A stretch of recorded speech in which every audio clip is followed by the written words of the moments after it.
बिस्मिल्लाहिर्रहमानिर्रहीम। मैं कासिम अली खोसो। आज हम लेक्चर नंबर 2 कर रहे हैं, to be verbs. Lecture number 1 में हमने सब्जेक्टिव केसेस, उनके objective cases, positive pronouns, positive adjectives और रिफ्लेक्सिव प्रोनाउंस को डिटेल में डिस्कस किया था।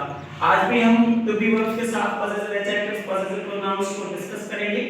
सबसे पहले तो टू बी वर्ब्स हैं क्या? टू बी वर्ब्स हैं क्या? Let me write the definition. To be verbs are used to show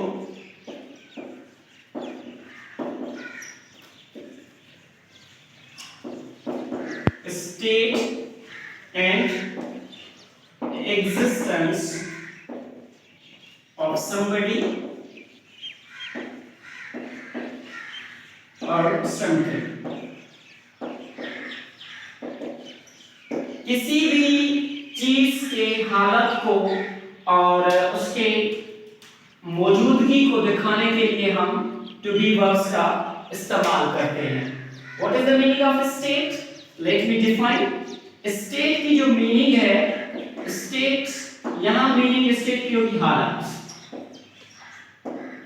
सही है। दूसरी मीनिंग स्टेट की होगी रियासत। तीसरी मीनिंग स्टेट की होगी बयान करना, बयान करना। It has got 3 meanings. First meaning हालत, दूसरी रियासत, तीसरी बयान करना। What is the meaning of existence? Existence की मीनिंग है मौजूदगी। एग्जिस्टेंस की मीनिंग है मौजूदगी। बात समझ में आई है? एग्जिस्टेंस की मीनिंग है मौजूदगी, सही। एग्जिस्टेंस की मीनिंग है मौजूदगी। और ये जो वर्ड एग्जिस्टेंस निकला है, एग्जिस्ट से निकला है। एग्जिस्ट मींस मौजूद होना, मौजूद होना, किसी चीज का वजूद होना। अब टू बी वर्ब्स हैं कौन से? टू बी वर्ब्स हैं कौन से? Let me give you the list here. List of to be verbs is, फिर हमारे पास एम है, फिर आर है, ये तीनों प्रेजेंट के हैं। Is, am, are. इज की मीनिंग है, इसकी मीनिंग है सॉरी हूं, इसकी मीनिंग है। और इज हम किसके साथ इस्तेमाल करते हैं? कौन से सब्जेक्टिव केसेस के साथ हम इसका इस्तेमाल करते हैं? is used with he, she, it and any singular name। he, she, it और किसी भी सिंगल नेम के साथ हम इसका इस्तेमाल करते हैं। एम का हम इस्तेमाल किसके साथ करते हैं? used only with I, सिर्फ I के साथ, फर्स्ट पर्सन प्रोनाउन के साथ हम एम का इस्तेमाल करते हैं। आर का जो हम इस्तेमाल करते हैं वो यू के साथ करते हैं, वी के साथ करते हैं, दे के साथ करते हैं एंड एनी प्लूरल नेम, किसी भी जमा अल्फाज के साथ हम आर का इस्तेमाल करते हैं। ये हो गए प्रेजेंट के। अब पास्ट के टू बी वर्ब्स कौन से हैं? पास्ट के टू बी वर्ब्स कौन से हैं? was,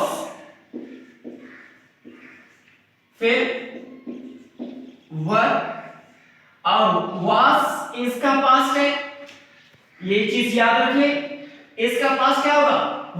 was हम इस्तेमाल करते हैं I के साथ, he के साथ, she के साथ, it के साथ एंड एनी सिंगल नेम के साथ was का इस्तेमाल होता है।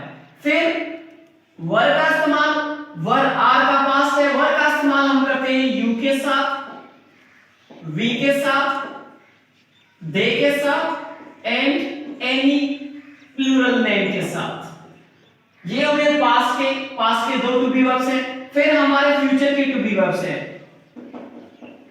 विल बी और शल बी। ये दोनों फ्यूचर के टू बी वर्ब्स हैं। विल का हम इस्तेमाल करते हैं यू के साथ, सही है, दे के साथ और वी के साथ भी अभी करंट ग्रामर में आप वेल को इस्तेमाल कर सकते हो, सिंगल नेम के साथ भी इस्तेमाल कर सकते हो, प्लूरल नेम के साथ भी इस्तेमाल कर सकते हो। बात समझ में आ रही है? शल का इस्तेमाल use with only I and we, I और वी के साथ शल का इस्तेमाल होता है। यहां आप इस पर दूसरा भी लेक्चर होगा, फिलहाल यहां आप इसको ये जहन में डाल दें। सही है? ये हो गया आपके टू बी वर्ब्स। और टू बी वर्ब्स क्या कहलाते हैं? To be verbs are said to be linking verbs। to be verbs are said to be linking verbs। हम इनको linking verbs के नाम से भी जानते हैं। दूसरा point, to be verbs are actionless. To be verbs are actionless. To be verbs are actionless, यहां हम किसी भी एक्शन को डिस्क्राइब नहीं करते। बात समझ में आई? लिंकिंग वर्ब्स क्या है, इसको भी हम डिस्क्राइब करें। अब टू बी वर्ब्स को किस तरीके से हम इस्तेमाल करें जुमलों में, वहां मैं आपको बता रहा हूं। हम फॉर्मेशन बनाएंगे। फॉर्मेशन तो ऑब्वियसली हम इसको आप कंस्ट्रक्शन भी कह सकते हो, स्ट्रक्चर भी कह सकते हो, सिंटैक्स भी कह सकते हो, जो मर्जी है आप कहो इसको। सही है? फॉर्मेशन की मीनिंग है बनावट। यहां हम चार फार्मूले इस्तेमाल करेंगे। चार फार्मूले हम यहां इस्तेमाल करेंगे। सबसे पहला फार्मूला है सब्जेक्ट। यहां आप सब्जेक्ट भी इनको कह सकते हो और पर्सनल प्रोनाउन भी कह सकते हो। सब्जेक्ट के बाद हमारा है लिंकिंग वर्ब्स। लिंकिंग वर्ब्स के बाद आप ऑब्जेक्ट नहीं लगाएंगे। ऑब्जेक्ट क्यों नहीं लगाएंगे? क्योंकि यहां हम एक्शन को डिस्क्राइब ही नहीं कर रहे। Most of the teachers teach students that in a formation they carry object, but it is not so. We have to use subject complement. What is subject complement? I am going to describe subject complement. Next formation है subject plus linking verb plus not plus subject complement. Third formation जो हमारा होगा वो है confirmative question का। अब जब confirmative question हम बनाएंगे तो हम क्या करते हैं, हम लिंकिंग वर्ब्स को, हेल्पिंग वर्ब्स को या मॉडल वर्ब्स को सब्जेक्ट से शुरू में रखते हैं। Remember, linking verbs, helping verbs या सब्जेक्ट से, मॉडल वर्ब्स को सब्जेक्ट से पहले रखते हैं। यहां हम लिंकिंग वर्ब रखेंगे, फिर हम सब्जेक्ट रखेंगे, फिर आपका नॉट नहीं आएगा। फॉर्मेशन नंबर 3 में नॉट का इस्तेमाल नहीं करते हैं। नॉट का इस्तेमाल फॉर्मेशन नंबर 2 में और 4 में होगा। सही है? हम यहां लिखेंगे सब्जेक्ट कॉम्प्लीमेंट। सब्जेक्ट कॉम्प्लीमेंट भी हो गया, ये फॉर्मेशन नंबर 3 है। लास्ट फॉर्मेशन है, ये अफर्मेटिव का हो गया, ये नेगेटिव का हो गया, ये इंट्रोगेटिव और ये इंट्रोगेटिव नेगेटिव का हो गया। लिंकिंग वर्ब लगाया हमने, उसके बाद हम सब्जेक्ट लगाएंगे, फिर हम नॉट लगाएंगे, फिर हम सब्जेक्ट कॉम्प्लीमेंट लगाएंगे। सब्जेक्ट कॉम्प्लीमेंट लगाएंगे, लास्ट में आप क्वेश्चन मार्क क्लास भी देंगे। अब ये हो गए फार्मूले, 4 फार्मूले हो गए। फार्मूले जो हैं ये आप याद करेंगे तभी आप आसानी से जुमले बना पाएंगे। Getting the point? अब she is a best teacher. She is a best teacher, वो एक अच्छी टीचर है। अब इसको नाकारिया करेंगे तो हम कैसे करेंगे? She is not a best teacher. She is not a best teacher, वो एक अच्छी टीचर नहीं है। अब हम इसको कंफर्मेटिव करेंगे। Is she a best teacher, क्या वो एक अच्छी टीचर है या नहीं? हम किसी से कंफर्मेशन कर रहे हैं। Is she a best teacher, is she a best teacher. Last में हम क्वेश्चन मार्क लगाएंगे। लास्ट फॉर्मेशन का जुमला होगा, लिंकिंग वर्ब शुरू में आएगा, सब्जेक्ट सेम रहेगा, इज शी, फिर यहां हम नॉट लगाएंगे। Is she not a best teacher, क्या वो एक अच्छी टीचर नहीं है? Is she not a best teacher. Affirmative, negative, interrogative और इंट्रोगेटिव नेगेटिव हो गए। अब हम यहां सब्जेक्ट कॉम्प्लीमेंट को डिसाइड करेंगे। यहां ऑब्जेक्ट को मैंने नहीं लगाया, किसको लगाया? सब्जेक्ट कॉम्प्लीमेंट को।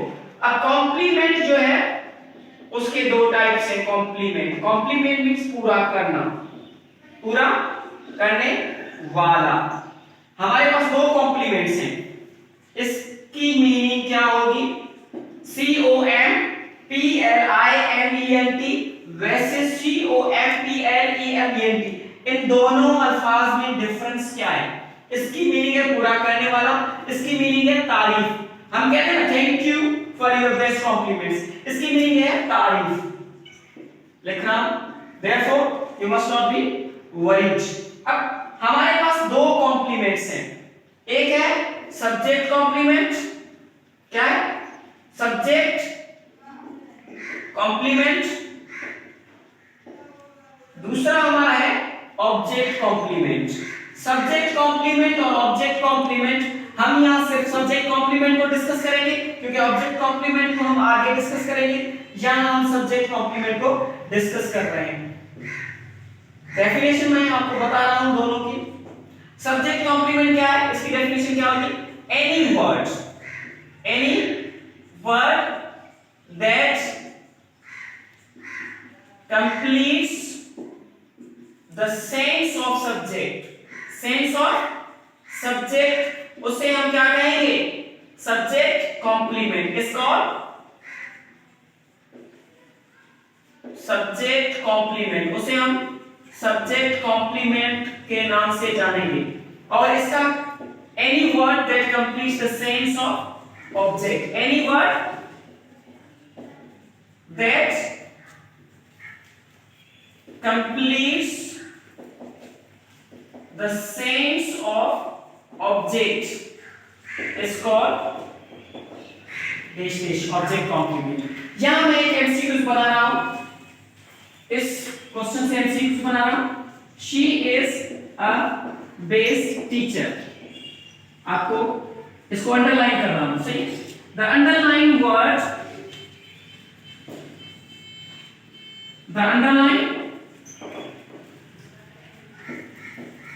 word is A, object B, object complement C,